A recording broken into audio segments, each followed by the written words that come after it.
if he's tight, we're handing it. If he's wide, we're running stretch. The whole idea of this offense is to make them cover every blade of grass. Like from that sideline to that sideline to that pylon in the back corners. Like we might boot left and throw it back over here. We might roll right and throw it. Like you have to use the whole field.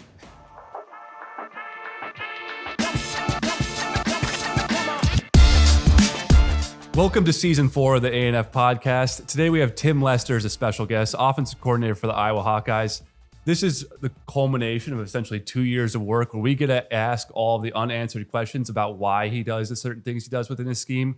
We also get into how he organizes his play sheet, what are the fundamentals of his scheme and why he chooses to line in certain manners, and also get in some other fun stuff, some play calls that he's had in the past, some highs and lows.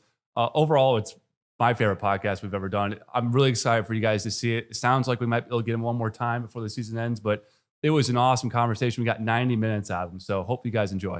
So welcome to Season 4 of the ANF Podcast. Today we have a special guest in Tim Lester, offensive coordinator for the Iowa Hawkeyes. Tim, thanks so much for joining the show. This is a dream come true for us. We've been watching your scheme develop for 2 years very intently.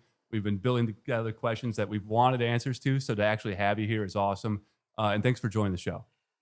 I appreciate you having me. I'm excited about it. Awesome. So to kick it off, it's a really odd coincidence, but 14 years ago, the three of us were all on the same field together. Well, I guess Kyle was in the stands. But when at your time at Elmhurst College, when you were a D3 coach in the second round of the playoffs, you played St. Thomas and St. Paul. And you had Scotty Williams as the D3 Heisman that year. And if it wasn't for a fumble recovery in the second half that led to a touchdown, you guys likely go on to win that game. And I did not know you were there for that. Yeah, I was the fifth string tight end, so I don't know if I was on the scouting report. Yep, 17-14. Yep. Our receiver missed the block on that play. Yeah, and that's who scooped and scored. Damn. And it was just like, man. And I did a couple things happened in that game that we had a pretty good beat on the way your safeties were playing our cross sift stuff. And these are the kind of things that, over time, like I was lucky when I got into coaching. I started at Elmhurst as an offensive coordinator, not as a head coach. And you start calling plays right away. So you make a ton of mistakes and you learn from them, right? And the one thing about that, I knew I could get the tight end wide open down the middle of the field, wide open. And your attention to detail has to be so perfect because we ran that play twice in that game. And it was open both times. We hit it both times.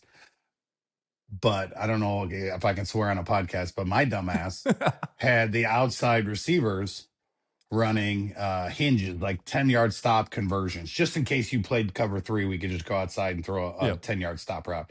Well, you were impressed man, so my guys converted to go routes, which was stupid because every time we caught them, the guys covering the corners, they ran over. They should have been 2 touchdowns. I should have just had them run locked hitches, go all in on it, and I would have had 2. I think both those drives would kick field goals. It was wide open. Like we knew if we cross-sift the one tight end, you were going to take your free safety out of the middle of the hole, and my tight end that stayed over there could get inside. His alley defender was going to be a touchdown. Wow. And it was. I mean, it wasn't a touchdown. It was like a 40-yard gain and a 30-yard gain. And you look back at the design of the play, because we don't have that play. You're just watch the way you fit the run and say, well, how can we take advantage of the way they're fitting the run, And that's what I remember of that game. Because their guys play, that was a good team. They went to the national championship. They were bigger than us. They were faster than us. We were just tough, and we excecuted well. We had that running back and a really good O-line. Yeah. And man, if I would have just had those guys run locked hitches, we probably would have won that game. But anyway, it was a great game. Yeah, I was at, I think, 8 of the games that year, including the playoff games, and you guys gave St. Thomas their best shot. Like, other than Mountain Union, who won the national title and had 3 or 4 NFL players on their roster, you guys played them as tough as anybody. So that was to have it when you were hired and to look back at your Wikipedia and be like, no way. Like that was we still have a memory of that. It was a great, and Coach Caruso was a great dude. Yeah. And was super nice to us when we came in. And then when our running back won the Heisman, or the Gagliardi, I think it's called. It was at the national championship game. So I got a text from Glenn, like, hey, come up to our, because they were getting ready for the game. And when that Mount Union team walked in, I looked at Glenn. I was like, hey, buddy, I thought you guys were big. I was like, you're in trouble. They were it was a different unit. That was a Division I team. Fun. Yeah, it was. And then I went up there with all their coaches and they were asking questions about what did you do? What'd you see? And I was trying to help him. I was rooting for him, right? You always want the team that beats you to win the whole thing, right? 100%. Yeah. And I remember they had a third down blitz. I mean, it was like chaos. Like people, you didn't know who the hell was who because they were just all walking around. And I did tell the defensive coordinator, I'm like, did you ever know? Like, you didn't get home, but we always slid to the guy with the long hair. Like, do you realize the guy with the long hair? He was always coming. Yep. I was like, so I didn't know who's the Mike, who's the Will, who's the Sam. Like, you're walking around, but we literally slid to the guy with the hair because that's where it always seemed to come from. And he's like, that's how you did it? I'm like, yeah, we would just follow that guy and be like, slide that way. And we picked it all up. We just got rid of the ball. We didn't take any sacks. But yeah, it was, so I love that place. It was a really cool, and what beautiful facilities. And what they got cool. every recruit in the D3 area because of those facilities. We were between there and Co. And we're like, sorry, Co. Like this is smart. We played Co. The week before. No kidding. Oh yeah, that's what they were. Really good team that year. I think that was like the best team in school history. I'm pretty sure they were really good. They beat every team by 50. Yeah. I mean, literally by 50. We're up 21-7 at halftime, and I'm like, hey guys, they must feel like they're down 100 because they haven't even had a game. And we played a lot of close games that year at Elmhurst. And, but it was ironic because I'd never been to Cedar Rapids. I'd never been to Iowa in general. And now I literally live 20 minutes from there, which is, I drive by it all the time. And I'm like, who would have thought? Yeah. You know, that's our hometown. I'd be back. Yeah. It's crazy. It's so cool. Yeah. So I'd love to break into kind of how you scout as well. Like when you're looking at defensive coordinators, like what type of information are you trying to ingest to get an understanding of their identity? Like you watching full games? Or you watching cut ups? Obviously you're identifying, what they like to do. It's a long process, right? That's changed. I would say the biggest thing that affected me when I went to Iowa was their schedule. Like we're off on Thursdays. So we practice on Sunday and Monday. It's the hardest thing ever. Our first year, I mean, it was hard. That's all I can say. I mean, we were I was guessing the best I could because the kids would leave the building on Sunday at like 3. And we have practice Monday morning at 8. And we have to get a game plan together between 3 p.m. and 8 a.m. the next morning, which is impossible. Like it's just literally impossible. And we didn't have analysts. So that was my biggest ask at the end of the first year. I'm like, Coach, I need guys that have former coordinators that starting on Wednesday the week before are starting put ideas down. Like and I have to say yes and no to them. That's fine. But I need good quality ideas because normally after watching film for like a day and a half, 2 days, I can close my eyes just the same way when I was a quarterback. And I can literally say, I can point out everything in my head. It's like, hey, 12 the left corner, then it's got 32, 41, 25, like 2 and 7 back here. Like you have to get to that point where you can see it. That's all that's in your brain, right? I was never a guy that could like get ahead on the next opponent. If I'm calling plays, like I only need to think one thing in my head, one defense and that defense only. And normally you get a day or two to game plan and try to get to that point before you pick your plays. But having the analysts 3 days ahead, they can answer questions like, well, what do you think of this? And they're like, no, it doesn't work because, the next clip is a blitz that's going to kill that play. Yeah. But it really would have worked on the last play. Like this defense, like, ooh, I love this play. And then you hit next, and you're like, that's a terrible play. Take it out. You know what I mean? So you end up wasting a lot of time. Yeah. How do you? But the very first thing I do, though, the very, very first thing, which I think it happens to us, offenses and defenses, is I watch the big explosive run cut up and the explosive pass cut up. Because if they bought a play or if they bought something, we call it bought. First year, we bought a blitz on third down. Illinois State ran a blitz. We didn't pick it up, and it became, guess what we're going to see every week? Yeah. Like we bought it. So we better find a way to pick it up because it's going to come. UCLA ran. I mean, everyone was running. It was the blitz that we struggled to pick up. And, but I want to know the same thing about them. If they can't fit counter for whatever reason, it'll show up on the big play tape and it'll be like, hey, Northern Illinois ran it. Michigan ran it. Ohio State ran it. Like they bought this, like they struggle with this play. If there's a guy that misses tackle, like this big play, safety should, because how it's supposed to, the fits. So you're like 25 missed the tackle again, 25 missed the tackle again. I'm like, all right, we're going after 25 because he's missed like 7 tackles on this big play tape. If they can't cover a certain route or if it's a certain receiver. So I always lead off of that before I watch anything else. I'm like, let's see the big runs and then the big pass tape. And then I go in with my analyst And then I look at what they have, and we start watching cut-ups by formations.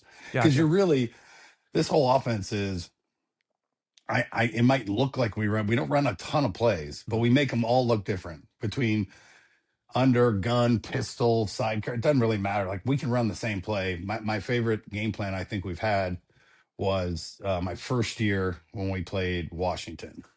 And they had Belichick was their coordinator. Yep. So they ran an NFL defense, but they didn't personnel it. So they didn't have base personnel and nickel personnel. They ran everything out of the same personnel. So number 10 was like their dude. He was everywhere. He was the D end. He was the will linebacker. And so if you had to take your plays and narrow them, you know what I mean? Because to have a play scheme that works into everything, there's not a lot of teams that force you to do that, though. You know, a lot of times you see the big guy come in, they're in base, you call your base plays. The nickel guy comes in, they're in nickel, you call your nickel plays. This one had to be, you know, one size fits all, you know, and our montage that week was 2 plays a lot of ways. Mm-hmm. So we literally, of our 20 runs that we took into the game, 16 of them were either counter or inside zone. Holy cow. Because we could block all their fronts in that, like no matter what front they gave us. And we practiced it all week. Right. Now we did have a couple outside. We had a toss that hit. We had a couple, like the other 5 plays were like nuanced plays. The reverse that worked Norwegian, pretty- if I remember. we had a couple of those. But I mean, we faked a reverse and handed counter. We had the quarterback run counter. We went gun counter with an RPO. We went under center counter. We fly motioned with a counter. But we tried to make them. I don't know if they realized we only ran 2 plays the entire game, run game wise. But we have the flexibility in this offense to get that, to still remain tough to figure out what we're doing, but we're really just running 1 or 2 things, you know? So that was where they forced us to have to be simple, but we could not make it that obvious what we were doing. Does that make sense?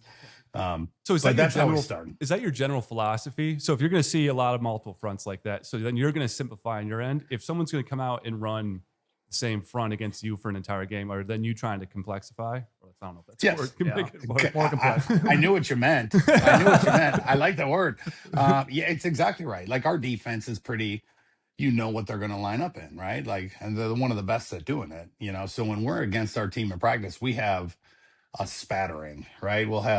I'll normally have 2 or 3 RPOs in a practice. I'll have two inside zones, and then I'll have a lot of mid zone and wide zones, probably 3 or 4. We'll have a counter, maybe an open side counter, definitely a pin and pull, and a reverse, you know, and we just try to, and we build them all to look the same. So if however we're running counter, we'll run pin and pull the same way that day. Cause Phil's so good that if you try to run the same play twice, it's over.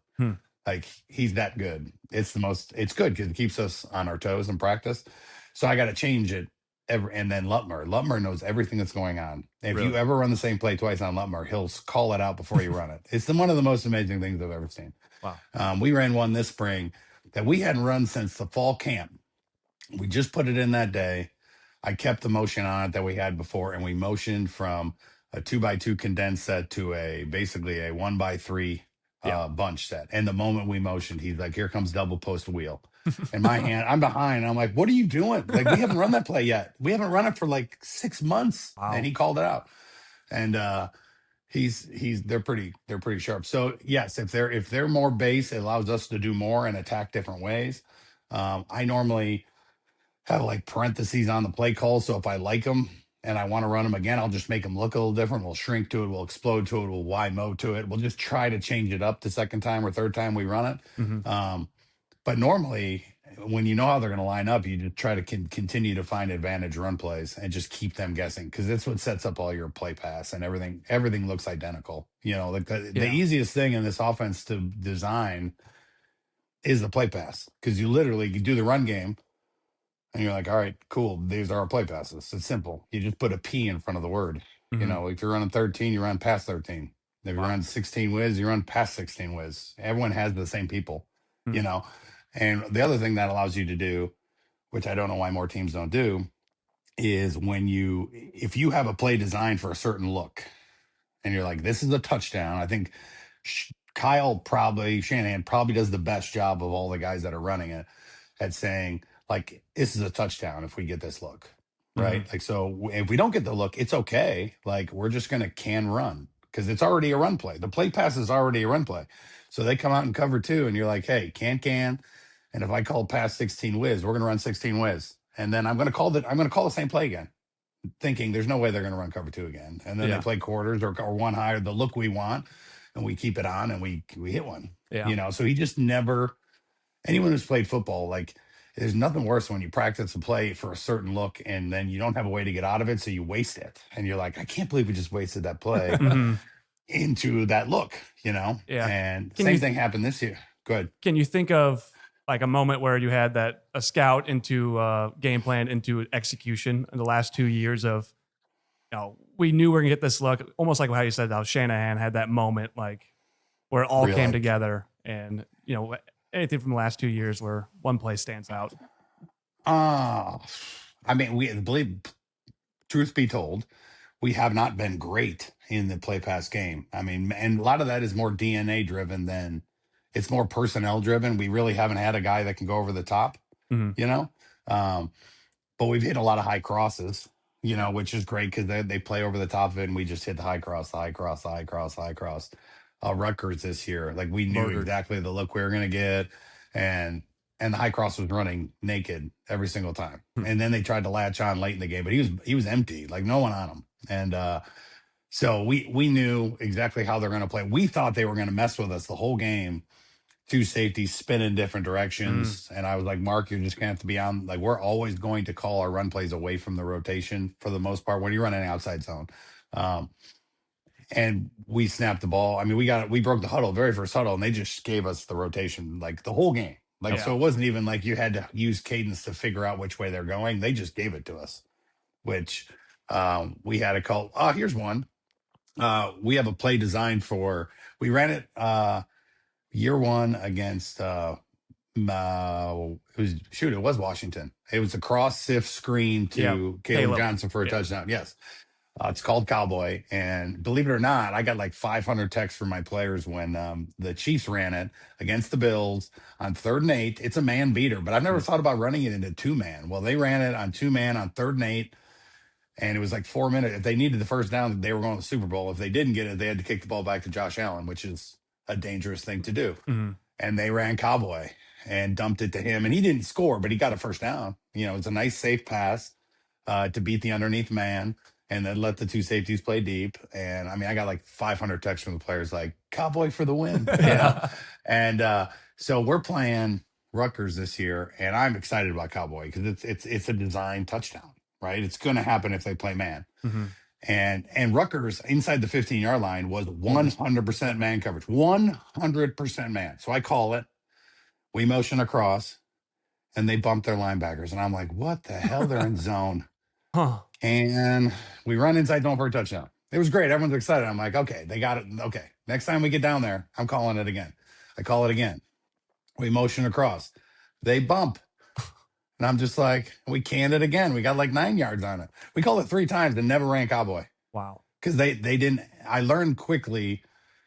I've never had a quarterback quite like Mark, but people don't play man against running quarterback. It's hard to play man against running quarterbacks because your quarterback player is your free safety. So there's really, if he pulls it and gets around the D end, it's a walk-in touchdown. You saw it. I think Penn State, he pulled one. He pulled a lot of them. Where it's just like a run play, and I'm like, hey, if that end gets nosy, pull it. There's no one left. The only guy that can tackle you is that free safety way the heck back there, So we started learning quickly that like sometimes the game planning did matter because it's like, hey, they're not going to do like anytime. If we thought it was going to be 70% man, it was 70% zone and 30% man because of Mark. And I've never had that happen until this year where I learned it at Rutgers.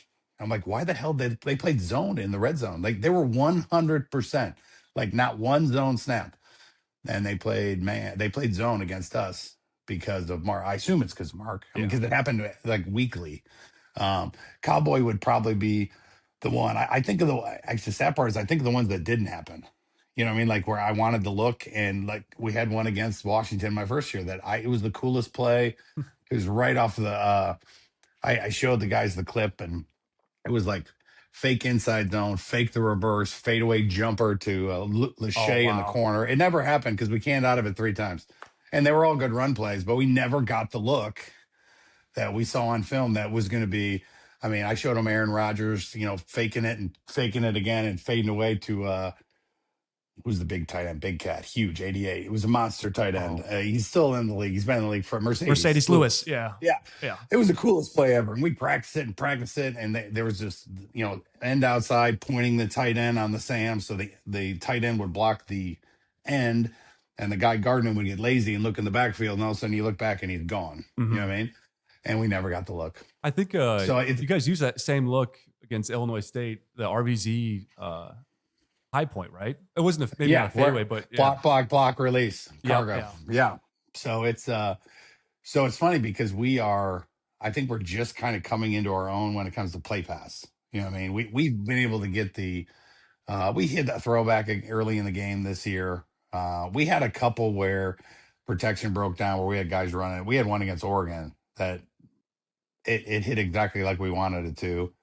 And, the attention to detail of every play, it's great when these guys watch the film and learn, but like we're running past 17B and the one caveat to past 17B in the quarterback room is, hey, when we run past 17B X throttle, like quarterbacks, you have to run inside zone footwork. It's past 13B to you. The team is going to run past 17B, but you're running past 13B because I need you in the A gaps. Your launch point is behind the center because I do not want to get you out there into the B and C gaps.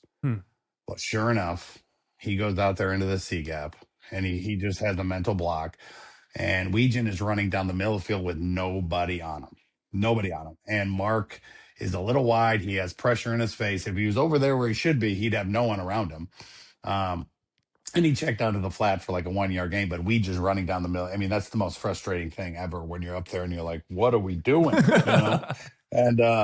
And Mark's the hardest one on himself. He's like, that's inside zone footwork. I'm like, hey, well, it was supposed to be. And so like those are the ones I remember. Year one, I went for the kill shot against Iowa State. We ran the Dolphin, like a boot setup where you're supposed to be right behind the center. I think that the quarterbacks are starting to realize how important launch points are. Like you have to be right where we're going to take these. We got 5 300-pound linemen. So if I want you behind them. Wherever they go, if they're blocking inside zone, I want you inside zone. If they're blocking outside zone, I want you to be behind the biggest guy. When they're not, we can always pause it on film and be like, all right, so here's your 5 300-pound guys over here on the right, and you're over here. I'm like, and we have a tight end block and a D end in front of you. I'm like, the best, you need to be about 5 feet over to the right if you want to have more time. Is that just because they're falling into, like, these are my outside zone steps, so I'm just going to take my outside zone boot? Is that what they just go automatic?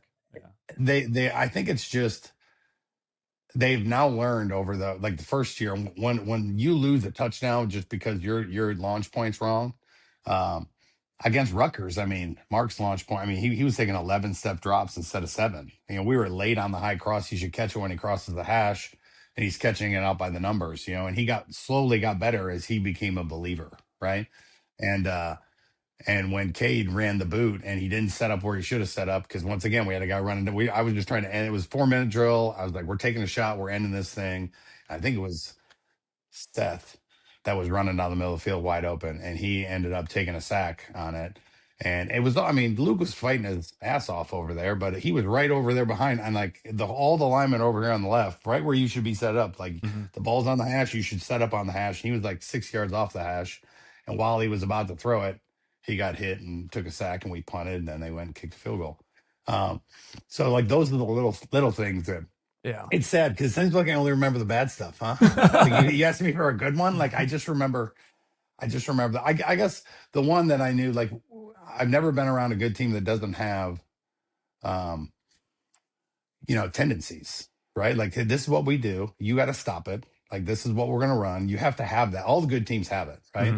And so I keep close track of all those so that I can use it against them when I want to use it against them. So in the bowl game this year, we ran, we called it Wig and Penn, the stretch to the boundary, reverse to Weege, I think, and Weege pitched it back to Mark, and Mark threw it to DJ on the front side faucet. And, I'd always have 1 or 2 pistol plays in every game. And as the year went on, I realized, and they're normally RPOs, but none of them were throws. They were all handoff. We were 100% run and pistol. So it's perfect. So they're like, how do you want to hand? Because you can hand that play anyway. You could hand the jet sweep to the reverse, pitch back to the quarterback. You can go from underneath center and hand it, and then he can pitch it back and pitch it back. I'm like, no, we're running that sucker out of pistol. Like they're from Vanderbilt. They're smart. I want them to see pistol and be like, they are 100% run. Yeah. And so we ran that out of pistol. It was our first pass out of pistol in 2 years. See, that's I love that aspect of football because Greg Davis had almost a very similar play against, I forgot which game it was. It's QB draw, but we had in 2016 Michigan. They ran 11 personnel shotgun for 3rd and 5 and above. It was like 83 of 83 were passes. And then in the biggest call of the season to be upset Michigan in 2016, he ran QB draw.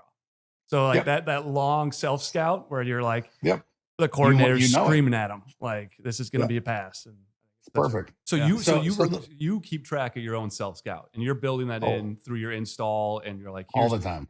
I see. We were going to ask that. That's such an interesting part. I thought maybe you'd have an analyst do that for you and then kind of present it to you. Yeah, they get it off PFF. I get the report every week, and I have a bunch of things I have them look at, and I just flip through them to see.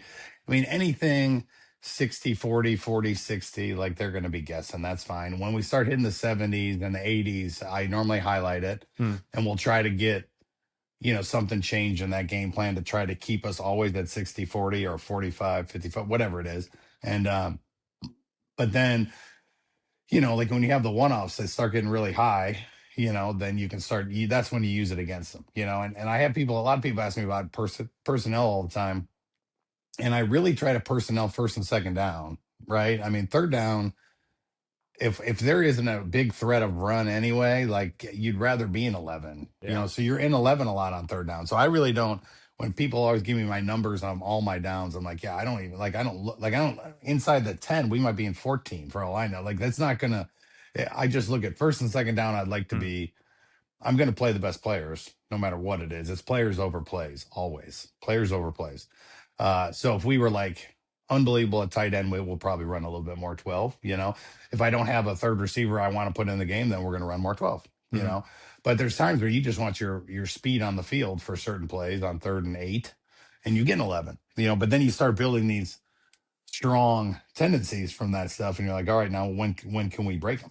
And that's where it can really help you just to try to stay one step ahead. You don't have to give up the scenario, but have you had any unconscious tendencies arise that you're like, oh man, I didn't realize I was doing that in this scenario each time? None that aren't like blaring standard steady eddies, right? Like, you get 3x1 B gun, like it's a pass formation. Like every offensive coordinator in the world is in search of better run plays in 3x1 B gun. You know what I mean? Like it's just where everyone lines up on third down. So, and there's like sidecar run game is so interesting because it's hard. You know what I mean? When the back is behind the play and you're running an outside zone, he's never going to get there. Number one. One of your questions was about a play that we designed. It was sidecar. Caleb went all the way back to the back door. We were trying to get in the backside C gap, but it was against Minnesota. Year one, the second half, and we put it in, and we're already in field goal range. So it's like, all right, let's be safe with this ball. But let's get him running and see if we can get behind it. And we brought TJ Washington back as the most unlikely sifter ever. Like they're not going to think about him coming and sifting on a DN. Well, the DN sifted him, unfortunately. Like he came back and the DN smoked him. So instead of getting it inside of him, he went behind him. And then Cade got out in front and we ended up, and we knew it was going back. We just, but it's like some of the sidecar stuff that when you're in gun more, it doesn't help play pass. It doesn't, but at least the better passing team you are, there are a couple runs that are okay in sidecar, but you got to throw them in there. I think one of the things that people get too wrapped up in is the where is the quarterback, like, can you do all of it? Yes, you can. It's so easy to hand the ball off. Like, so if we can do it from under center and then we can do it from pistol and then we can do it from gun and then there's some new stuff we're messing around with, even crazier, where all we got to do is rep it 2 or 3 times. You'll be like, can you hand the ball to him? Yes, you can. But it gives the defense all kinds of stuff to worry about. When the back's like you're underneath center, some of the old West Coast stuff, he used to be under center with the back like in gun over here on the right. And you're like, and you can roll, you can roll, you can sprint out and hand it back and run. You're just running counter again. It just looks different. And the mic moves. So the backside, the deuce is an easier block, so people are always, I do think like throwing a new pass play in there or a new route that you haven't thrown a ton of times is hard to do, but a new style of handoff takes like 4 reps. Like, hey, you guys go over there. Like before practice, like go hand it off a couple times. It's not that hard.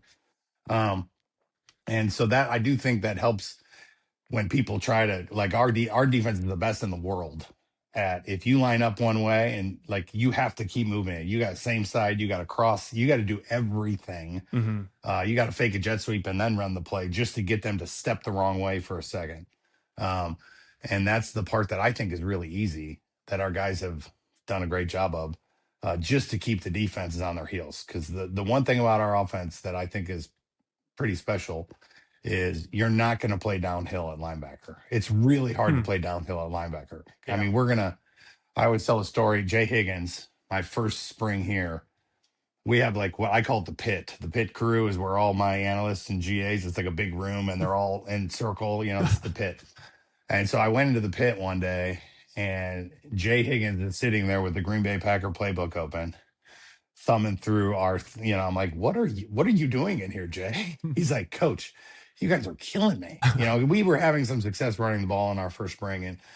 And he was just like, you guys, like, you're changing my fit like 5 times. I'm like, that's the idea, buddy. Like, you're never going to know your fit because you're going to line up, then we're going to shift and change it. Then we're going to fly motion and change it. And then after the snap, we might bring another guy back and maybe a fake. You're going to change your fit 5 times before. And meanwhile, you're gonna be thinking about which gap is mine, and he was just struggling with that because it was always like, I got the B gap, ball snapped, and it's like it looks like he's blitzing, but he's really not. He just reads run and he knows he has the B gap and he comes down and when you see those defenses where those linebackers are playing downhill, that's hard for an offense now, And I think one of the things that's helping us is, I read an article on ESPN about like. I don't know. It didn't really say the death of the air raid, but the air raid's becoming harder and harder. If I was in high school, I'd run it. But I mean, if the reason why it doesn't work in the NFL is everyone's good. Yep. Like you can't just throw a bubble. That's a tackle for loss. Yeah. That guy's a millionaire out there playing nickel. He's going to run and go make that tackle, right? There's not a lot of missed tackles, And so what's happening now is like if UNI has a great player, guess what league he's in next year? He's in ours. Like if Northern has one, if Western has one, if anyone has one, they end up. So the defenses we're facing are better, and there's not a weakness. And one of the questions on here was like, do you attack their weak? Like, there's really not a lot of them. I think we faced 5 top 10 defenses in the country this year, and there's no bad player out there anymore. So if you have to get them thinking, like you have to get them because in the NFL, one thing: if they fit this thing right, you ain't getting a yard. Yeah. Like, and these guys are all good. So like if you don't get them to try to misfit or slow up their fit so you can get on the double team a little bit longer while he's realizing, okay, my tight end went back. Okay, they're faking this. And then, okay, this is my gap. Meanwhile, we're already in our double team pushing it towards you, which is really the only thing I think that really changed from before I was here to here is just the slowing up their defense that our guys can come off the ball and run and play while your guys are like, okay, which gap is mine? While you're hopping up and down, we're coming. And that's really why I think this offense is more suited right now, this day and age, with what's happening in the SEC and the Big Ten. It fits because like all the best players are ending up in these 2 leagues. Yeah. And so the defenses, there is no weakness. Like, hey, that guy, he stinks. He can't tackle. Well, just throw bubbles over there and we'll see if he can make a tackle in space. Oh, and you break a tackle and he runs for 50 yards. You know what I mean? So there's still a lot of matchup stuff in there. Like last year, we used to get a lot of bunch or condensed, and we just put Weege out to the field by himself. I'd be like, hey, if they ever play off a Weege, you throw the ball out there. If not, run counter. But it's just a Weege check. Like if he's there, it happened to Minnesota. We threw him a little hitch, hitch or a 5-yard. Like, good luck tackling him. Yep. That's a hard tackle in space now. And so there is still a lot of matchup stuff, but when it comes to trying to find a weak player, they're few and far between now, which is why this fits pretty good with what in the current state of what's going on in college football, and especially in the Big Ten. Yeah. With the personnel, you mentioned Weegen and Gronowski last year as these kind of gravity pieces. I mean, every time you faked them, Weegen was pulling somebody on a jet sweep and causing that false step to occur. Gronowski's boot game against Rutgers and Wisconsin, there were so many false steps by that backside D end. Those guys are gone now. How do you view your new personnel with DJV, RVZ, and Diaz? Is it going to be more of a vertical pressure you're going to be trying to create with throws over the middle of the field with RPOs or, more DJV up the seam on that pop pass we saw against Vanderbilt. How do you view like your pressure you want to put on? Obviously, you want to have both present at all times, but do you feel like you're leaning a little more vertically this year than horizontally? I think so. I mean, I really just feel like, I do feel like this is the best skill group we've had. I mean, like there's one play grouping. I could call it grouping. It's a type of play that we've been practicing since I got here. We've never called it in a game because we've never had the guy to put out there to make it all go. Like if you have that guy, then this whole thing works. Yep. Because if they one-on-one him, we got it. If they cloud him, they can't stop these 3 plays. You know what I mean? And all of a sudden, like middle of the spring, our old line coach came over. He's like, "Man, I love this play. You know, like you've been running it, but it's never worked." I'm like, "Well, we've never had that guy." and when I was at Western, we had 3 second-round draft pick wide receivers in my 6th year there. We always had a guy, and we've been able to put Tony out there to the field some, and Evan James is another new guy that's come in and been very impressive thus far. So when you start adding those, it's just where are your pieces? Year 1, our most explosive player was number 2. Yeah. Our best chance of getting an explosive play on 3rd and 15 might be handing off inside zone to Caleb Johnson. And so I think we have more players right now than we've ever had as far as how you get him the ball is different by every guy. Like how you get RVZ the ball is different than Tony. How you get, the skill set for how, DJ gets open is different, right? So I love that part of the offseason. It's the greatest thing about this job is just studying people. And I studied a ton out of Brock Bowers. Tons on Brock Bowers, how they got him the ball. Because I think him and DJ have some similarities. They do. So we put a couple things in for him.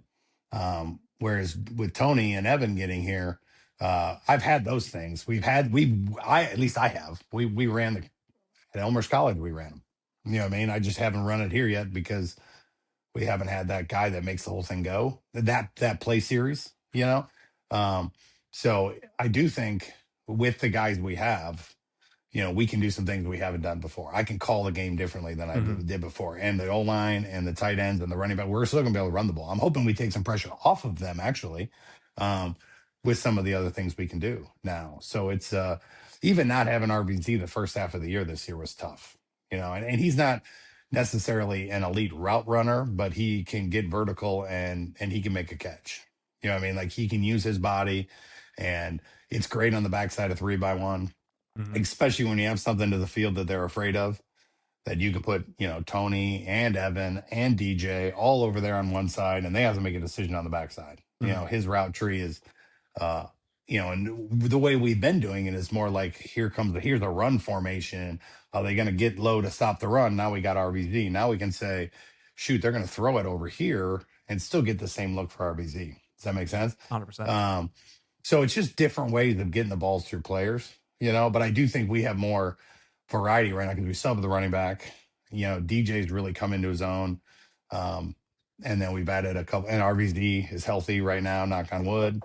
And so it is going to be different. It's the same offense. I think that's why everyone wants to run it, right? I mean, if I think it's 24 or 32 teams are running it in the NFL right now. And it's because if you're the general manager, you just draft the best player.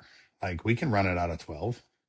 We can run out of 11. Like we're going to take our best 11 and we're going to run it. We're going to call the same play. It's not, I've been in a lot of the spread offenses, like you can only run this is an 11 play.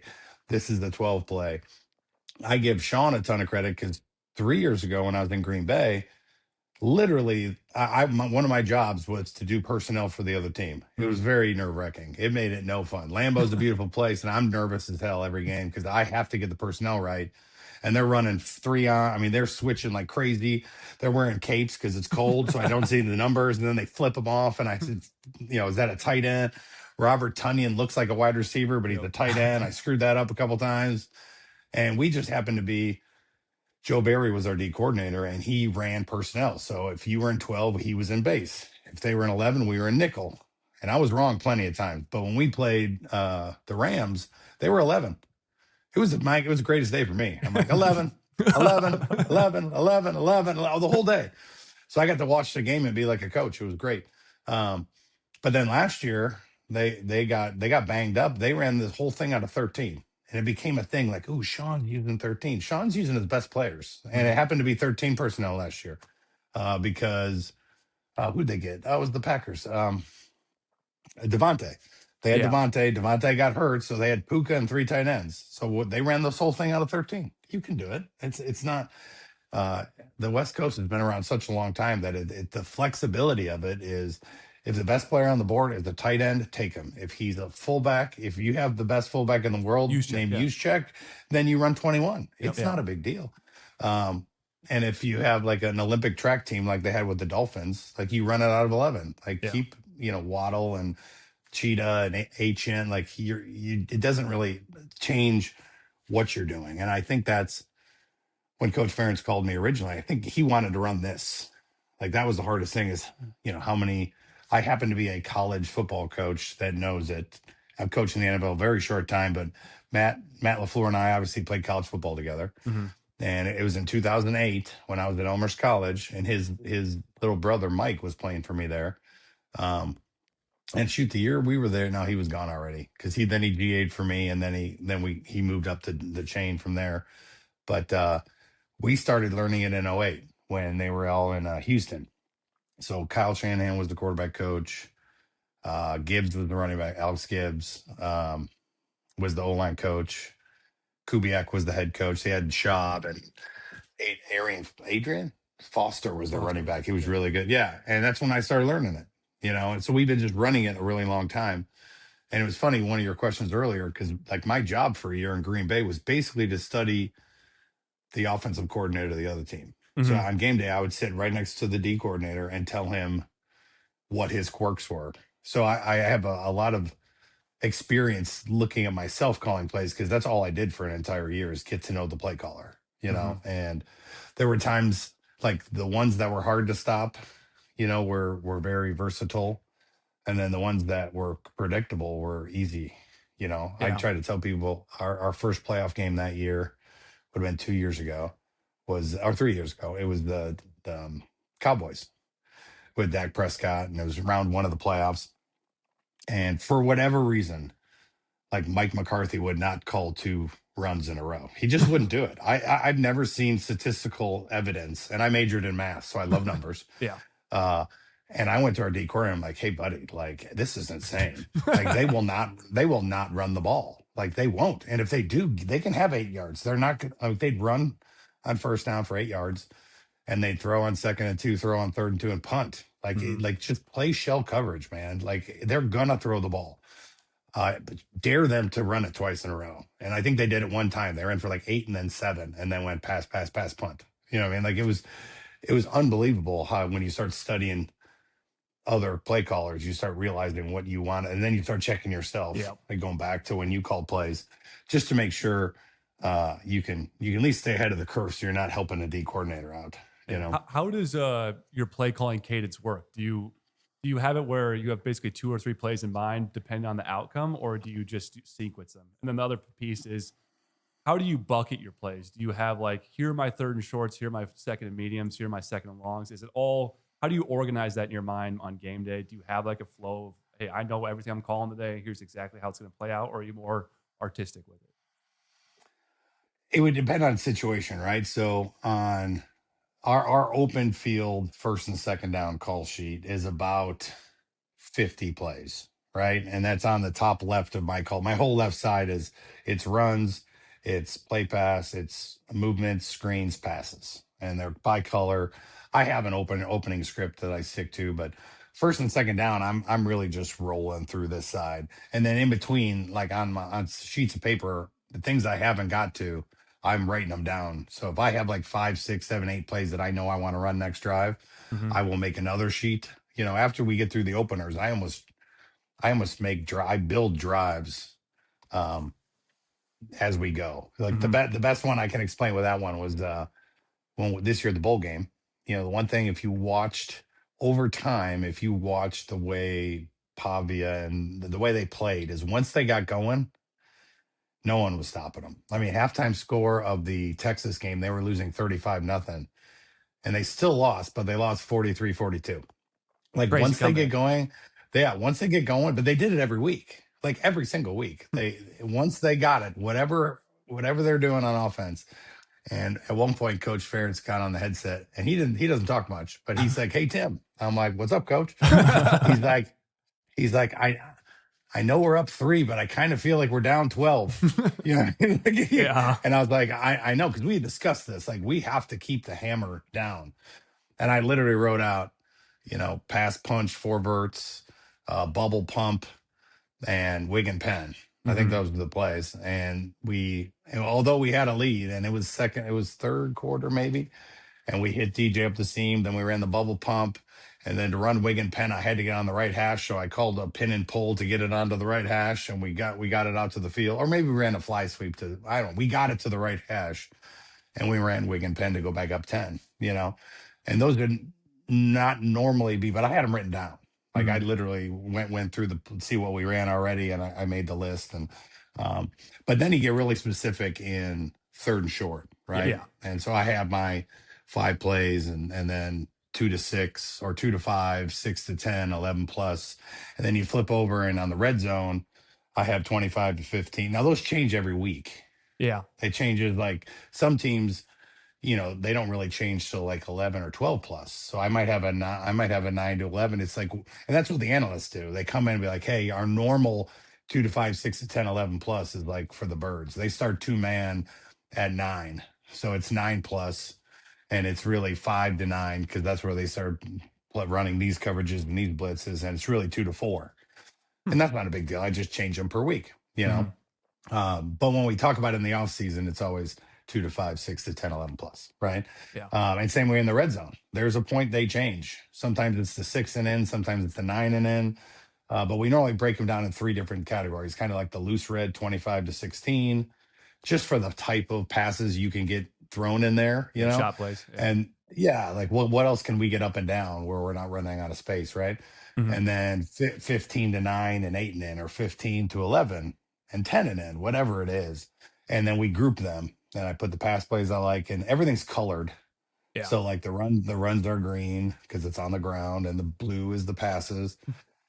Salmon, I call it salmon of the play passes. It's like a weird pink color. And then the yellows are the movements, and then the grays are the screens, And so when I get in those boxes, I can just go off the color, and I already have them starred.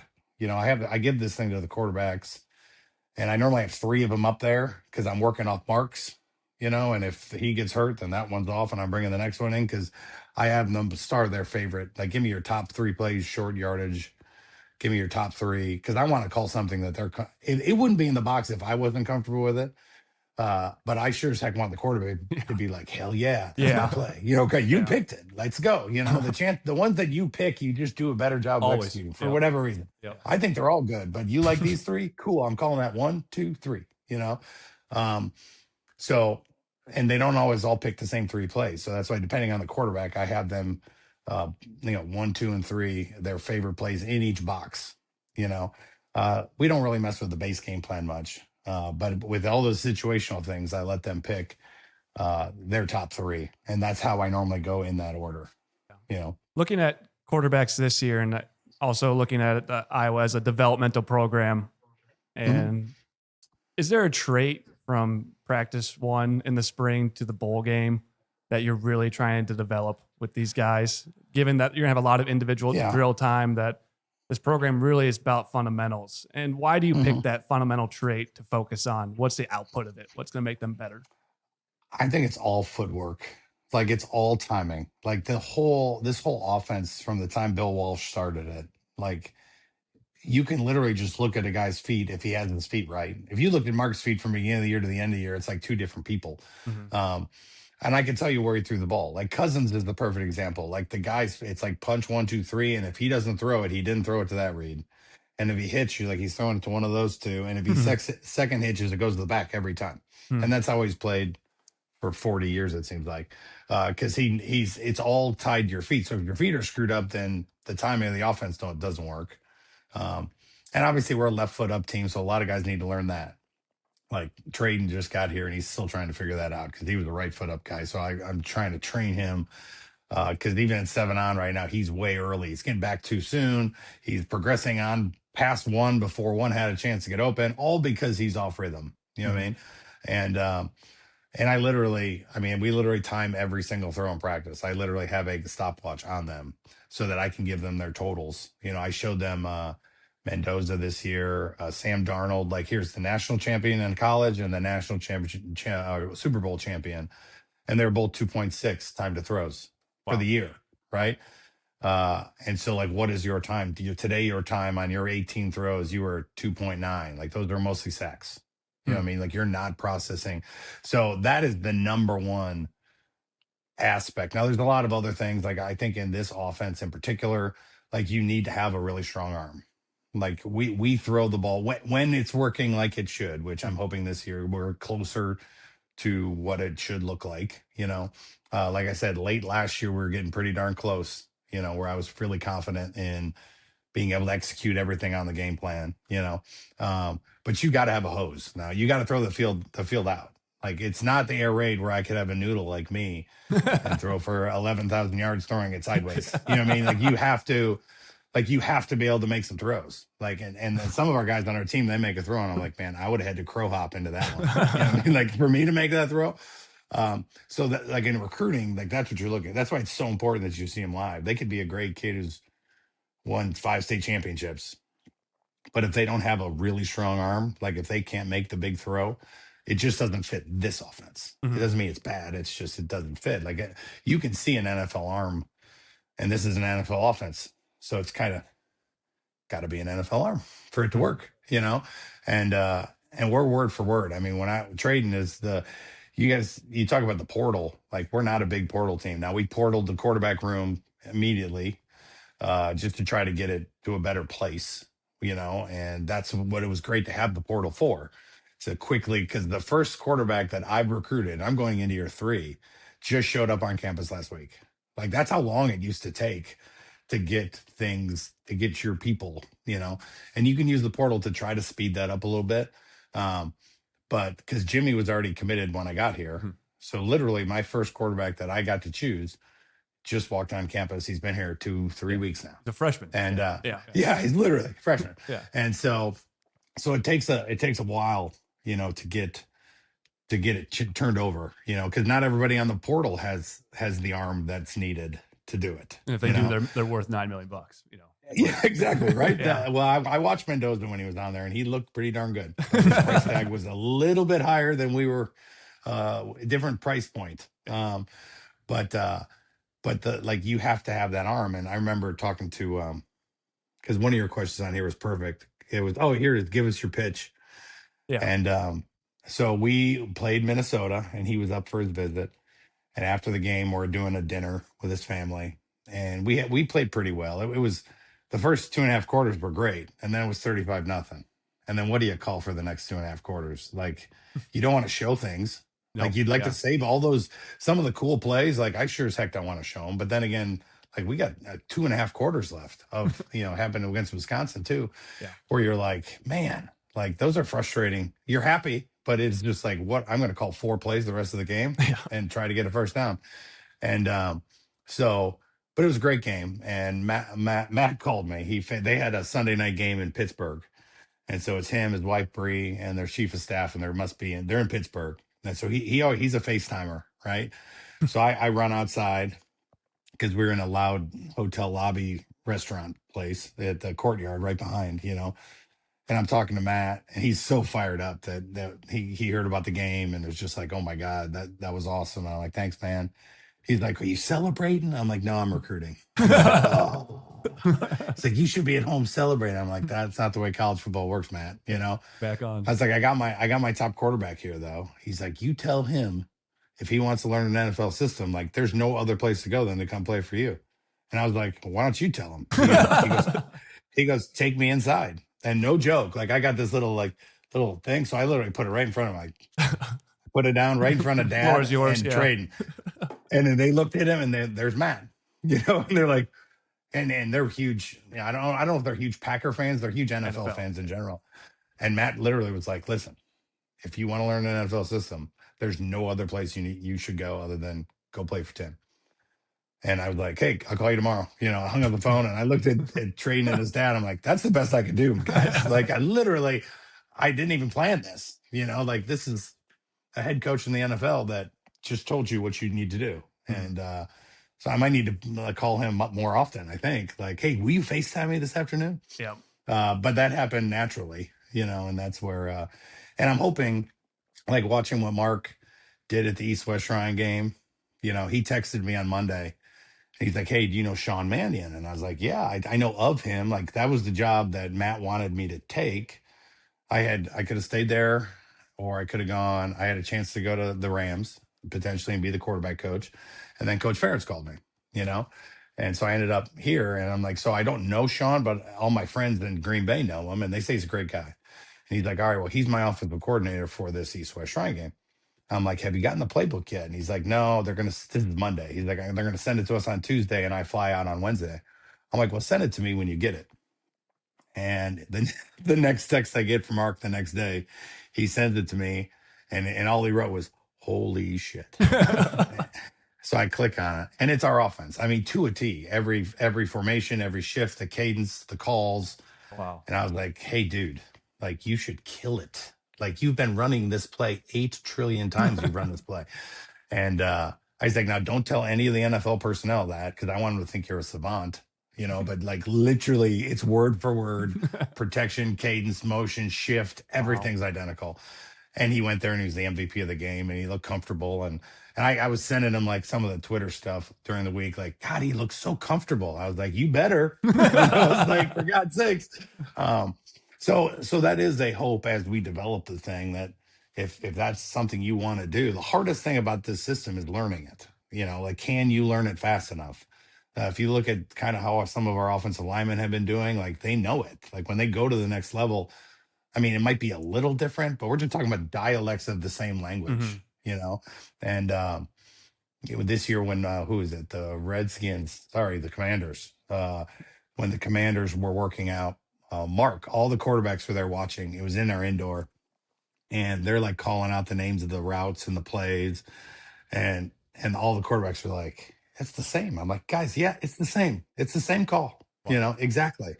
And it was just good that they're starting to, and hopefully that word gets out. You can't make it get. I mean, it'll get out when it's supposed to, and we haven't really had, other than maybe Mark late in the year, like a quarterback play like, ooh, but watching them take their next step to the next level, it's going to be the exact same that what we're doing here. So you're going to have 3, 4, 5. That's why we have to develop guys like this offense. Mark is a great player, all-time winningest quarterback in the history of Division I, but you can't just bring a guy in. Now in the NFL you can, because like when Baker Mayfield left Cleveland running the same stuff and went to LA running the same stuff, he played 2 days later. But you can't, with this offense, with our offense, you can't rely on the portal. You watching Mark at the end of the year compared to the beginning, like, you do that every single year. You would be sacrificing your first 3, 4, 5 games till they really figure it out. It was staggering. Yeah, the difference. Yeah. And so, like, we could get the best one out there. There's gonna be a learning curve where even both the guys that are competing this year, like, they're all both in year 2. Like, they're executing at a totally different level than where Mark was, now they don't have the experience and all the stuff. We got to get them that, but as far as the experience within the offense and knowing how to use all the tools, this offense has every answer. That's why I love, like, guys that study it and try, and they tell people they're running the Shanahan system. I'm like, do you really know it though? Like, you have to know everything about it. You have to know the punch, the counter punch, the can, like, it has an answer. Like, when Mark started seeing all the answers, like, wait a minute, I could just take that. I'm like, yeah, it's been there the whole time. But now you have the mental space in your head to think about other things. Like, you eventually, your first time out there, you're surviving the first play. You're like, what do I do? What's the snap count? What's my drop? You're like, have you looked at the defense yet? Like, you got to look at them too. You got to figure out what they're doing.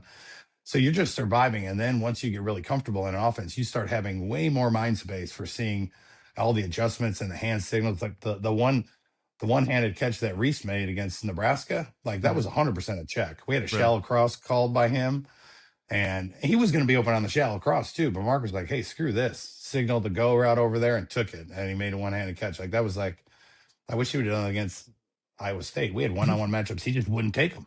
Like I was so proud of him at the end of the last game. They asked him what he learned being here. He's like, well, one, I learned the offense, which is what I wanted to learn. But two, I learned how to be aggressive because he was not early on. He would not take chances. We had some one-on-one matchups built in, and he was just checking down. He was like, check down Charlie. And he did. When he got aggressive, we kind of went, and so it's fun to watch these guys in year two just operating at a different level in this offense. You guys can dictate so much single high man too. Like where you guys were at from a run game perspective. It was like, man. Yeah, by the way, we can run it too. Yeah. Really well. Solves a lot and of that problems. changes everything. Yeah. Yes. And that gives you a lot of different ways. That really to solves your attack them. coverage pictures a lot of the time. If you're not looking at too high where they can roll you and you're going to sit on a squat corner occasionally, if you're staring down single high coverage, it's like, man, put some guys out there who can get deep on people, put some matchup nightmares. You see the picture gets really clear really fast. Really fast, right? And that's where they have to realize, and it was like recruiting Tony, when you get a receiver in the room and you show like, hey, who's the number one rushing team in the Big Ten? They're like, you. They're like, nope. Indiana was. They won the national championship. They're the number one rushing team in the league. Are you saying you're not going to go to Indiana because they run the ball too much? And they're like, well, who's number two? They're like, you. I'm like, nope.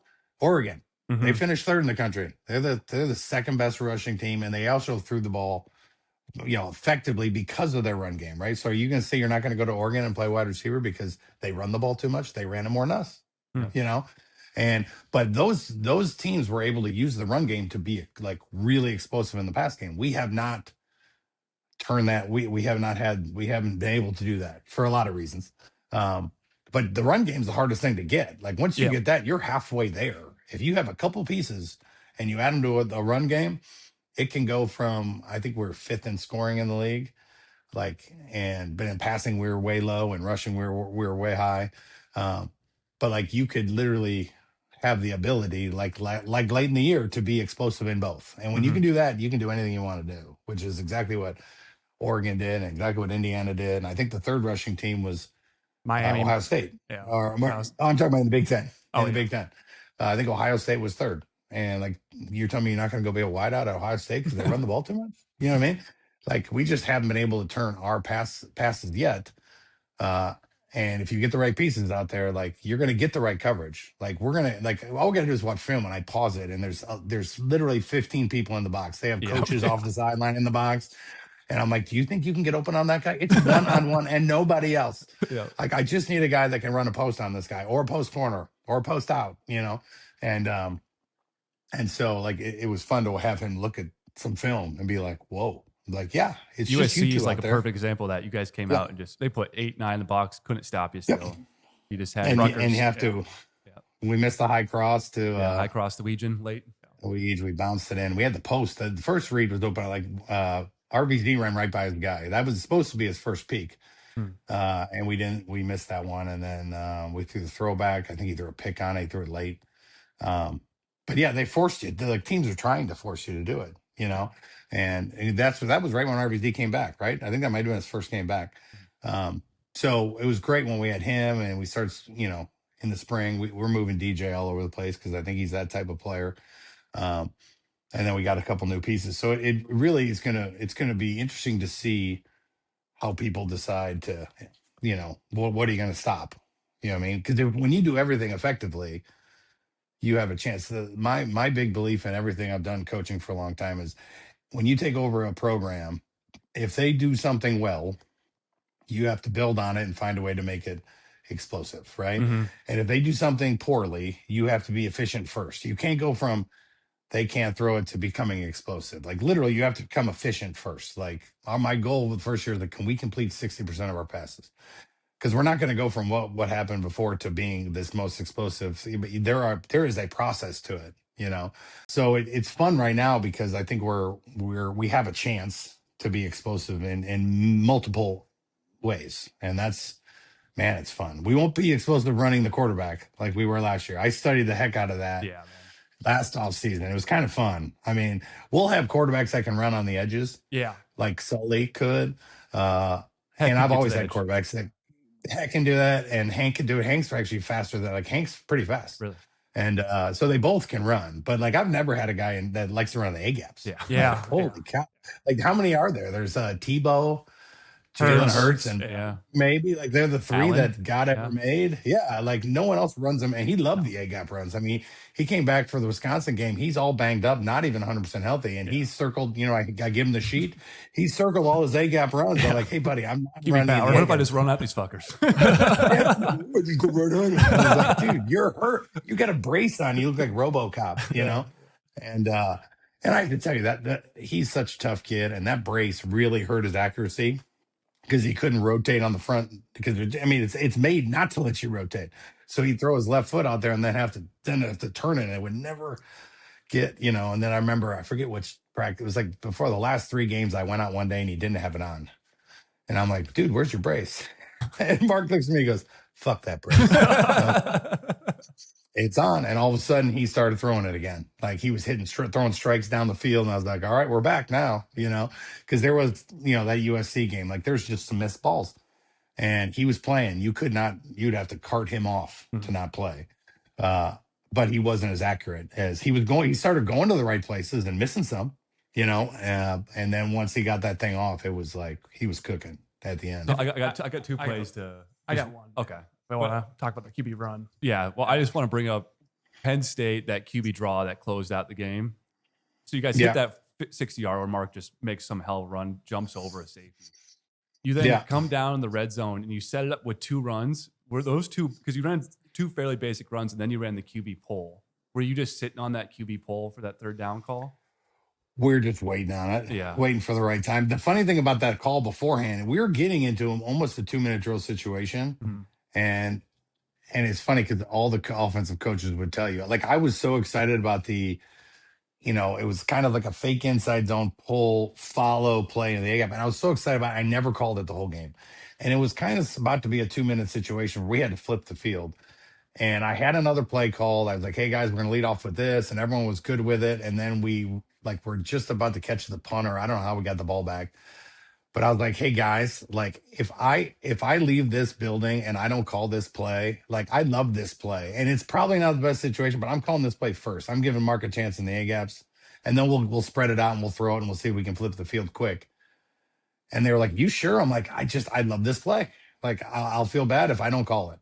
Like, so I called it, and he split it for 60. And he hurdled the guy. It wasn't like it was wide open, but it was such a weird, like, guys, I just feel like I need to call it. Like, I'm just going to call it. It's a 1st down call. Like, I mean, what's the worst? He'll get a positive gain. I didn't know he was going to go 60, you know?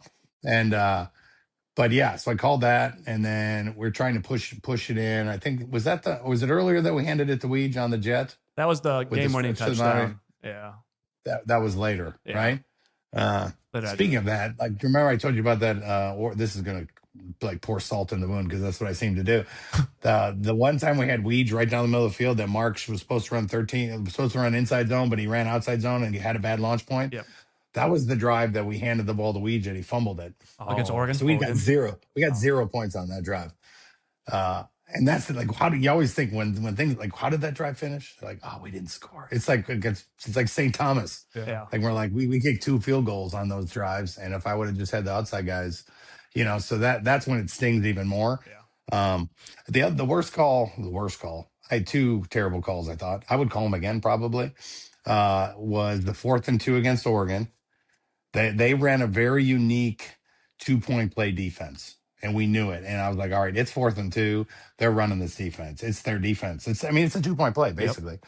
So I call it, and I'm like, hey, if they run, we had answers everywhere. If we have an answer there, we have an answer there. But if they play this bracket, like, you're running it in, dude. There's going to be nobody there. They're going to have 4 men rushing. We have 5 guys blocking. Like, walk in the end zone. And they tried to muddle up our linemen so to keep the mic free. Yeah. But it was 5 on 4, right? We have 5 linemen. They have 4. I was like, so if they blitz, just 1 step, and we had a couple good options. But if they play that zone, like, run it in. So I don't know if people thought it was a scramble. It was designed the whole time to, if they play this coverage, walk it in. So he walks it in. So now we got to go for 2. And I just used my best 2-point play. Like, do you call it again? Would you call it again? I should have, because they ran the same damn thing again. I know, man. And I should have just flipped the hash, flipped the call, and run the same. And he would have walked in again. I mean, 2 plays in a row. It would have happened. Now, our second 2-point play was also a pretty good beater. for that play. And all we had to do, and Weege, God love him, not the greatest route runner of all time. Like, do you ever see the telestrator of like his punt returns? Yeah. Like, and how he got it? That's how he ran his routes, unfortunately. Like, there was no steps. Like, hey, I want you to run a 16 yards turn out, and he'll go to 27 and turn out. And you're like, dude, 16. And he gets so mad at himself. He's like, I know you said 16, and then I'll run it at 25, and then I'll run it at 5. And you're like, dude, 16 yards. So our play, our 2-point play was we got him matched up on the Mike linebacker. So you have Caden Weegan man-to-man on the Mike linebacker. Like, just cross his face and run, and we'll give you the ball. And he ran right at him, and he got way too close to him. The guy grabbed him. And I was just like, man, you're little. And that Mike linebacker was like 6'4". And so we got the matchup. I just wanted him to take one step and run to the other side of the field, and we're going to dump you the ball. And he got grabbed, screwed the whole thing up. He eventually got away from it. We threw it. It got tipped. And I think Kamari almost caught it in the back of the end zone, you know. I should have called the same play again. I should have just said, you know what? If they're probably going to do it again, flip the hash. So we were on the left hash. You should ask for it on the right hash, called the same damn thing again. Mark would have walked in, and then the field goal would have tied it, you know. But we couldn't understand that call from Lepoy at all. Because we knew that we broke that out in our pregame. Was like they run this brackets on the goal line, but you got Mark. Yeah, corners jump outside. It's basically 0-0 double plug, which everyone runs, but they double plug with their big DNs. Yeah. But when you get an empty, they plug with their corners. So everything runs out. So the two guys inside, they sprint out and they play inside out leverage on the inside. Like, everyone leaves. Everybody. They're all just back to the quarterback, and there's nobody left in the middle. We got a 260-pound DN at middle linebacker. Yeah. It's like, guys, what are we doing? Like, yes.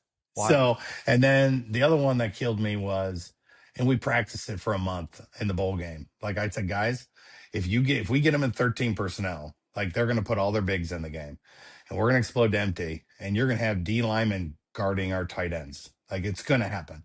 And we thought we had Thomas Meyer one-on-one with the D end, right? But there was also into the boundary, there was a way, if they play it this way with the now, it's going to be wide open too. So we ran it against our defense twice. We hit the running back for a touchdown, and we hit Thomas, who actually caught it over Lutt. It was a heck of a catch. So it was going to be one of the two. And I'm like, first time we get inside the 5, guys, I'm getting into 13. Like, I built it up all week, and I call it. And I don't know if he's going to throw it to, you know, Thomas or to whoever the running back was in. I didn't know who would be in. But randomly enough, it was Xavier who caught it against our defense when we scored it against, you know, Iowa versus Iowa. And it goes right through his hands, off his face mask, up in the air, and you throw a pick with a chance to go 14-0. We have the best offensive line in the country, a 235-pound quarterback, and I just went empty. You know, like, you don't think about that for the month beforehand. It worked twice against an Iowa defense, which normally means the play's pretty good. And you're just like, I could have just pushed that right in. I mean, 2-3 times. I'm like, no, we ended up winning. We had 32 points, and we threw a pick inside the 5-yard line. Like, who are we? Like, what are we doing? With that call, I would probably call it you get Xavier isolated on a linebacker. You get the rub route. It's like, the perfect call. It's just high and high. All I was going to do is catch it. Yeah. Just got to catch it. Yeah. I mean, it was like, and then you're like, was it a fade? I mean, the fade, he was that number 2 to the field. He ran big box fade into the corner. That's safe. And that's where we thought, that's where we thought the D linemen would be. From watching the way when you get in big, they would take all their not all their DBs out, but a couple, and put big dudes in. So if you busted them in empty, they'd have some matchup nightmares now. You'd be like, wait a minute, who's covering DJ? You know, it's like this number 94 is out there trying to cover. And so but that's kind of the name of the game, you know, but I still, to this day, as soon as we're done, I'm like, we could have gone on 14, you know what I mean? Like, it's unbelievable. But anyway, you're never going to be perfect. But yeah, those two were the ones that you're like, man, I just wish. But then on the flip side, I'm glad against Penn State that I called that one inside zone play that Poppers, you know, that wasn't a special play, but I just had to call it before the game ended, because it was probably going to be our last drive. And it hit. So you never know. Can you explain? So what we noticed right off the jump from you was, you talked about already, was condensed sets. What are the variables you're trying to create with that? Traditional pro style that we were used to as Iowa fans is, you know, X and Z lining up at the numbers in the hash. You guys will take your X and Z and line them up a yard outside of the offensive lineman. What does that allow you to do? Are you know, is it obviously you're extending your edge, you're allowing for better reverses, but what's like the full suite of variables that you like to create with that? the thing that I think people forget about is the reason, like what that does for us. It allows us to get the safeties. Like we've been a top 5 red zone team for 2 years here, and it has nothing to do with we have good players, but it's really all because we can block safeties. And spread teams can't do that, right? So spread teams are out there, and then you get in the red zone, it's tough to operate because those safeties are standing super low. And so that's why we don't even change our offense way to the 25. Like we're already in there. Like we want the corner to be unblocked every play. And what that does is set up play pass, because now those dudes, they're hunting the safeties every play. And then when they don't know whether they're handing it or not. And we're hitting, and as soon as we hit them, then the corner has to crack replace. And all of a sudden we don't, and boom, we're gone. And you got corners playing in space that don't want to tackle. And then if I stood in front of the offense right now and I'd say, who do I want to make every tackle? And they would all say together in unison, the corners. And I'm like, that's just the way this offense works. Like and we do get we see a lot of corner blitz because you're condensed. So we get increased amount of corner blitzes, which we have answers for all of that. But what it does for your run game and your play pass game, and just the quarterbacks learning how to use the horizontal space that you don't necessarily always have, like when guys are playing off and inside, and like they use the sideline so well in spread, and so the guy runs it out and they're using their 12th defenders the sideline. Problem is against us, like when Weejan turns out, like he's got 25 yards to the sideline, like the sideline's not right there, and they get I don't know if it's like spatial awareness, like a corner will be like, I'm playing off, I'm playing this, and the guy runs a 5-yard out, and you start driving, you're like, holy cow, there's a lot of space out here. If he catches it, I got to tackle him, So it does create space. By taking space away, it creates extra space. Once again, why you need a quarterback that can throw it, because you got to go use that space. You know what I mean? But it's really the run game. Like the red zone offense is so big, and we have to change less than anybody when we hit the 25-yard line, because our offense fits that. Like we're doing that at the 50-yard line. We're doing it everywhere because I want to get to those safeties. And your reverse game and your jet sweep with those short shuttle motions and how well it hides, I feel like that's something we notice right away. It's like, man, that can hit in a blink. When you used to see these long motion jet sweeps, it's like telegraph, opposite DN, going to come fly up the field and kill you. Now it's all integrated, and then you're mixing in tight ends coming behind the formation. It's and you might hand on the ball. Sometimes we have a run to the right with a potential jet sweep to the left, and it's up to the quarterback, and we're reading the D end. If he's tight, we're handing it. If he's wide, we're running stretch. Like the whole idea of this offense is to make them cover every blade of grass, like from that sideline to that sideline to that pylon in the back corners. Like we might boot left and throw it back over here. We might roll right and throw it. Like you have to use the whole field, which is the same thing spread offenses do. We just do it we do it a different way. You still have to, just because you're condensed does not mean you're not throwing the ball down the field, or that you're creating space different ways. You know what I mean? Like once I think of Tony, because he just got here, and like guaranteeing leverage in a condensed split of like corner being, if he's off, he's outside, and like getting that stem at that guy, like learning how to wide stay. He's used to being outside with inside leverage. Now he's inside with outside leverage. So he has now learned to attack that guy and make the post look like the out. Like you get the same. I mean, this stem should be the same on like 12 plays, where they have no clue whether you're attacking them and hooking, attacking them, doubling up and running a dig and out, or a post, then you're going post and then the deeper out.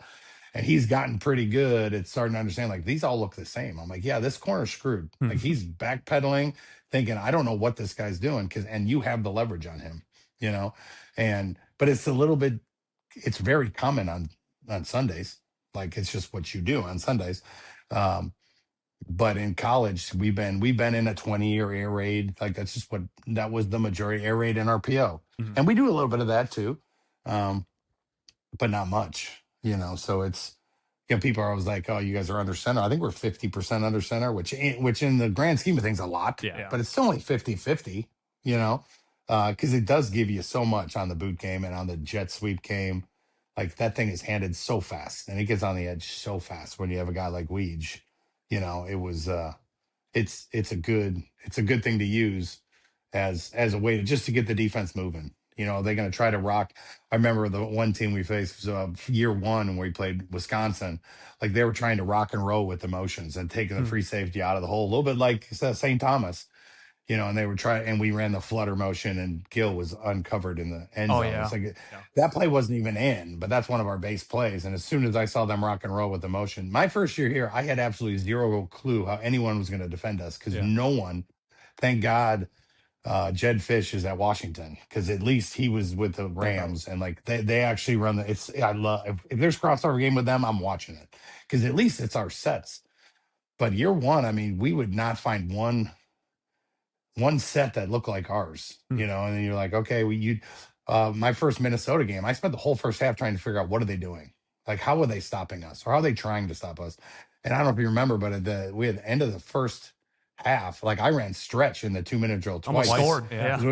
We made a couple adjustments to how we're blocking it, seeing the way they were playing everything.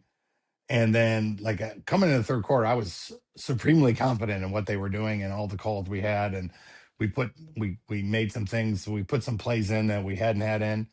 And they were our base plays that are easy to add, like, hey, we're gonna run flutter boot. Like, sweet. And then we ran it and it hit. And so this year was way more because more and more people are trying to run it. So we're starting to get way better, game planning than we've had because more and more teams are trying.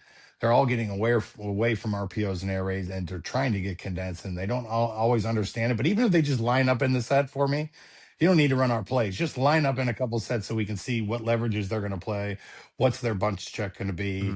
If they might have two of them, what are their hand signals going to be when we stack receivers? Like, it's way easier on Sundays than it is on Saturday, just because everyone runs it. So it's so easy to see, So it's definitely been a little bit more difficult. Or year one was way more difficult than year two. For that.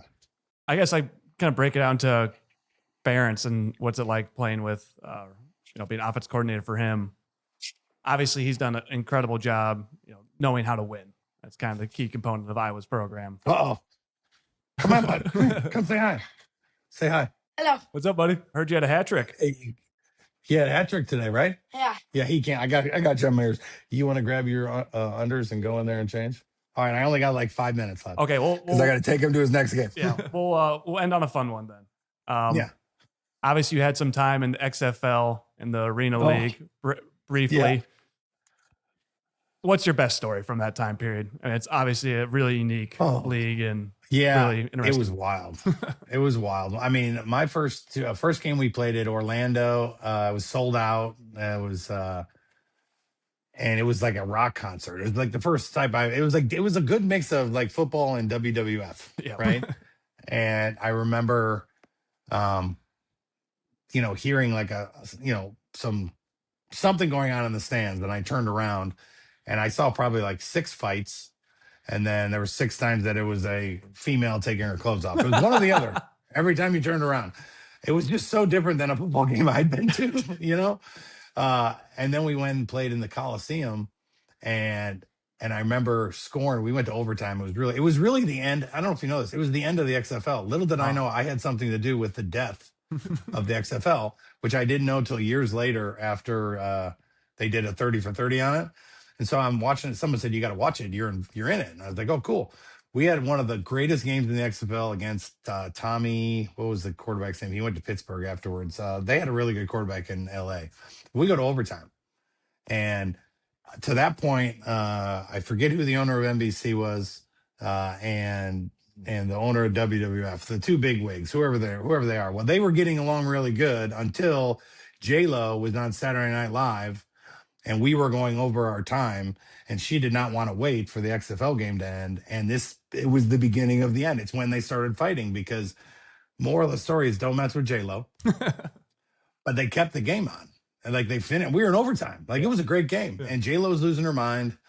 And those 2 started fighting. And it was probably the best game of the year. They beat us in triple overtime. But it was wild. Yeah. I mean, I had my helmet off on the sideline after the first overtime. I just thrown a touchdown, and literally a Jack Daniels full 5th bottle like clipped my ear and jumped onto the field. And I was like, I should probably put my helmet on. I literally put my helmet on. I was like, how did they get a full bottle of Jack Daniels in here, right? So I went out on the field because it landed and bounced like fire. I went on the field, I threw it in the garbage, and I was like, oh, but this is crazy. And we lost, and I guess J-Lo was on Saturday night. But it was late, because we went an extra 25 minutes or whatever. And that was the beginning of the end of the XFL. But it was fun. The first year of it was like a bunch of former NFL players, and just trying to hold on. I was one of the few rookies in the league. Everyone else had all kinds of stories about being in this camp, that camp. We had a couple all pros on our team. But it was fun. It was wild. Now playing in Soldier Field in February, I wouldn't recommend it. It's cold, miserable. And growing up a Bears fan, it was like, I'm playing in Soldier Field, but it's like, can't feel my hands. I can't, like, the wind sideways, it's raining sideways, snowing sideways. But it was a lot of fun. Yeah. It was a lot of fun. I always tell everybody, play as long as you can. Like, just play and play and play. And coaching will always be there for you when you get old. That's kind of was my rationale behind it. And I eventually got the Elmer's College job right out of it. And then I was just waiting. I was playing ball until I got a good coaching job. So it's kind of fun last couple of years, just playing for fun and then waiting for the right job. And finally Elmer's came along and boom, it's been fun ever since. We'll have to definitely watch that 30 for 30.